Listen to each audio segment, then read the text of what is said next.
Welcome back to my channel. तो आज हम देखेंगे हमें द हिंदू में क्या क्या अपने मेंशन करना है नोट्स में।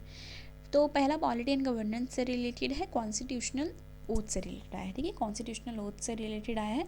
तो इसके बारे में कुछ चीज़ें जाननी है। जैसे आर्टिकल 164 सब क्लॉज 1 में ये कहा गया है कि constitution does not have prescribe any disqualification for the appointment of CM यानी कि चीफ मिनिस्टर। तो यहाँ ये कहा जा रहा है कि कॉन्स्टिट्यूशन में कहीं भी प्रेस्क्राइब नहीं है किसी भी तरीके का डिसक्वालिफिकेशन, ठीक है, किसको चीज़ को लेके, अपॉइंटमेंट ऑफ चीफ मिनिस्टर को लेके। पर देखो, पहली चीज़ 164 सब क्लॉज 1 में तो ये बोल दिया गया, पर आर्टिकल 173 में क्या कहा जा रहा है, disqualification a person with prior conviction from being a member of the legislature. मतलब ये कहा जा रहा है कि कोई भी कन्विक्ट है तो वो डिसक्वालीफाई हो जाएगा किस चीज़ से, मेंबर ऑफ लेजिस्लेचर बनने से, यानी कि एमएलए बनने से। अब देखो, चीफ मिनिस्टर बनने के लिए आपको तो एमएलए रहना ज़रूरी है, क्योंकि अगर आप नहीं भी हो तो ये होता है कि 6 मंथ में आपको मतलब करना है, एमएलए बनना है, उसके बाद आप चीफ मिनिस्टर बन पाओगे। तो जब यहाँ पे नहीं बोला गया है पर यहाँ पे कह दिया गया है, विच मीन्स क्या कह दिया गया कि एक तरीके से तो डिस्क्वालिफिकेशन पता चल गई ना। भले यहाँ पे नहीं डिस्क्वालिफिकेशन नहीं प्रेस्क्राइब है चीफ मिनिस्टर के लिए, पर एमएलए के लिए तो है, यानी कि मेंबर ऑफ लेजिस्लेचर के लिए तो है। तो ये चीज़ें यहाँ पे हमको पता चल जाती हैं, इनडायरेक्टली कहा गया है। पर जब ऐसा आएगा ना कि does not prescribe any disqualification for appointment of CM, तो वो करेक्ट आप करेंगे, ठीक है। और अगर मेंबर ऑफ लेजिस्लेचर आता है तब आपको याद रखना है, ठीक है, प्री के लिए। और मेंस में तो आपको सारी चीज़ें ही लिखनी रहती हैं, मतलब जो भी चीज़ें आएंगी कॉन्स्टिट्यूशनल ओथ से रिलेटेड या फिर अपॉइंटमेंट से रिलेटेड, तो वहाँ पे आपको पूरी चीज़ें एक्सप्लेन करनी है। आर्टिकल 159 में क्या कहते हैं, द गवर्नर, मतलब गवर्नर क्या करता है, sworn to preserve, protect and defend the constitution and the law. वो प्रिजर्व करने के लिए, प्रोटेक्ट करने के लिए और डिफेंड करने के लिए कॉन्स्टिट्यूशन और उसके लॉ को क्या करता है, शपथ लेता है। तो ये भी चीज़ें हैं, ठीक है। और एक चीज़ और कही गई है, विदाउट फियर और फेवर, अफेक्शन और इल विल, मतलब वो निडर होकर के अपनी जो भी चीज़ें हैं उसका निर्वाहन कर सके, उसको अच्छे से फॉलो कर सके, ये भी वो चीज़ें इंश्योर की गई हैं कॉन्स्टिट्यूशन में, कि किसी भी तरीके का दबाव ना हो उसके ऊपर, किसी भी तरीके का वो फेवर ना करे, ठीक है, अफेक्शन, और कोई भी इल विल ना हो, मतलब गलत जो होता नहीं कि उसकी कोई इच्छा ना हो, कोई उससे गलत भाव से ना कर रहा हो, ये भी ध्यान देना है। The oath is a solemn assurance to the people that justice will be rendered without any bias, मतलब जस्टिस मिले विदाउट किसी भी बायसनेस के, तो ये भी इंजॉय करना है। नेक्स्ट हमारा है आईआर से related, Saudi Arabia to send its first woman to space, ठीक है। तो इसमें क्या है कि सऊदी अरेबिया में वो क्या कर रहे हैं, फर्स्ट वुमन को स्पेस में भेज रहे हैं, ठीक है। First ever woman astronaut space में जा रही हैं वहाँ से, और फर्स्ट अरब कंट्री है जिसने सेंड किया है, ठीक है, सिटीजन को स्पेस में, वो कौन है, यूएई, ठीक है। और फिर ये भी जो सऊदी अरेबिया है वो भी भेज रहे हैं, ठीक है। तो ये चीज़ है। डीलिमिटेशन से रिलेटेड आया है, ये भी पॉलिटी एंड गवर्नेंस से रिलेटेड है। इसमें कुछ चीज़ें ही इंपॉर्टेंट है जो सिर्फ मैंने उतनी लिखी हैं, और अगर आप एनालिसिस देखोगे तो वहाँ पे हमने सारा देखा है एक्सप्लेनेशन, मतलब जो भी चीज़ें आई हैं।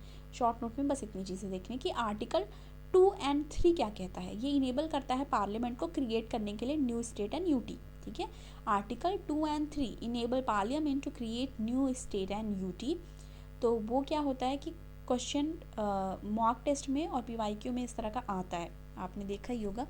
तो और दूसरा है आर्टिकल 3 क्या कहता है, आर्टिकल 3 कैन ऑलवेज प्रोवाइड, किस चीज़ के लिए प्रोवाइड किया गया, for readjustment of the constituencies in the newly constituted state और यूटी थ्रू डीलिमिटेशन कमीशन, के डीलिमिटेशन कमीशन के थ्रू कैसे चीज़ें रीएडजस्टमेंट जो भी कॉन्स्टिट्यूएंसीज़ की हैं न्यूली कॉन्स्टिट्यूटेड स्टेट और यूटी में, वो कैसे की जाए और किस तरीके से वो प्रोवाइड होती है आर्टिकल 3 में, ये भी यहाँ पे बात की गई है। अर्बन प्लानिंग की बात हो रही है कि डिज़ास्टर वाले जो टॉपिक है उसमें पूछता है। तो इसमें क्या है, 12.6% जो इंडिया का लैंड एरिया है वो किस चीज़ के लिए प्रोन है, लैंडस्लाइड के लिए। 12.6% India's land area is prone to landslides, especially कहाँ पे, सिक्किम, वेस्ट बंगाल और उत्तराखंड में। तो ये 3 चीज़ें याद रखनी है। 3 जगह हैं, 3 स्टेट की बात की गई है, सिक्किम, वेस्ट बंगाल और उत्तराखंड। वो क्या है, प्रोन है लैंडस्लाइड के लिए, ठीक है, और इंडिया में 12.6% लैंडस्लाइड एरिया जो है वो प्रोन है। Land use planning in India's Himalayan town and western Ghat, ठीक है, जो कंसीव्ड जैसे स्लोप, जो इनस्टेबल स्लोप है वो भी एक रीज़न है, इनस्टेबिलिटी देखी जाती है स्लोप में, ठीक है, इसके वजह से भी ये जो केसेस हैं देखे जाते हैं, ठीक है। तो ये चीज़ें हैं। फिर इसके बाद है कि एजवाल मिजोरम, ये एक सिस्मिक जोन है, सिस्मिक जोन 5 में आता है, ठीक है, and built on very steep slope, और ये स्टीप स्लोप पे बना है, तो ये इसलिए भी चीज़ें, ये जगहें जो हैं थोड़ी सी जो है वो प्रोन है। अर्थक्वेक में देखेंगे कि जो मैग्नीट्यूड जब ग्रेटर देन 7 होता है रिक्टर स्केल पे, तो वो ईजिली ट्रिगर होता है ओवर 1000 लैंडस्लाइड केसेस, और ये जो भी डैमेज होती हैं बिल्डिंग्स, ये सारी चीज़ें देखी जाती हैं।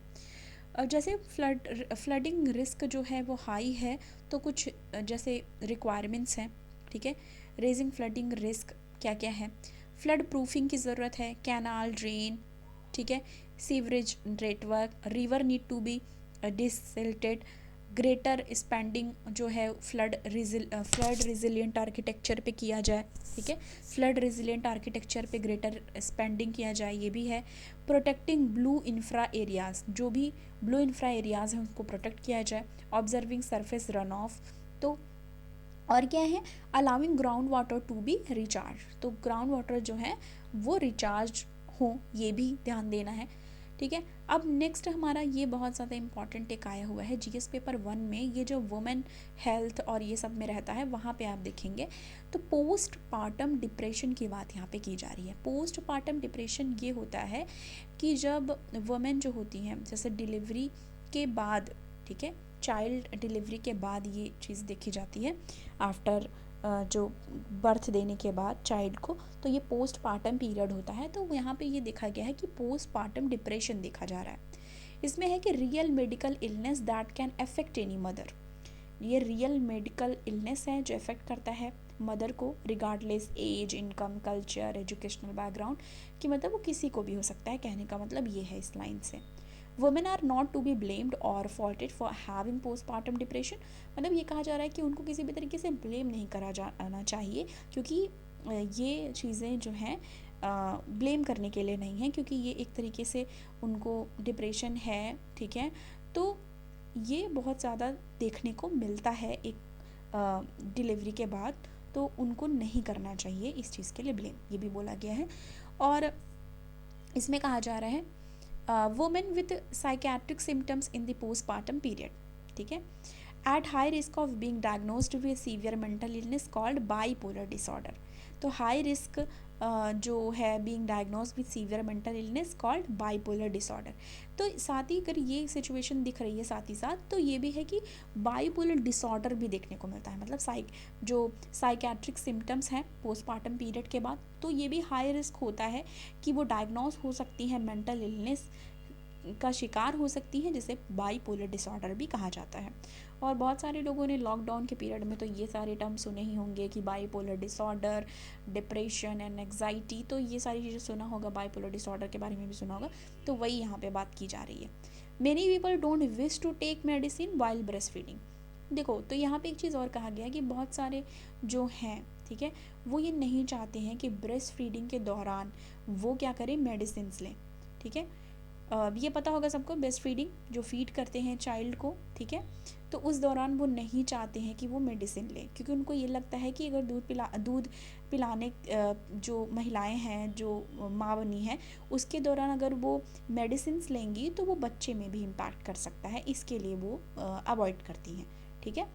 और बहुत सारी थेरेपी की बात की गई है यहाँ पे, जिससे क्या किया जा सकता है, जो भी चीज़ें हैं, रिस्क है, उसको कम किया जा सकता है। सीवियर डिप्रेशन जब होता है जिसको, तो ये है सुसाइडल टेंडेंसीज़ बढ़ जाती हैं, सुसाइडल आइडियाज़ आते हैं उनके दिमाग में, ठीक है। और इसमें है कि डॉक्टर परफॉर्म इलेक्ट्रोकन्वल्सिव थेरेपी, वो अपनाते हैं इस चीज़ से कि उनको जो है क्योर किया जा सके।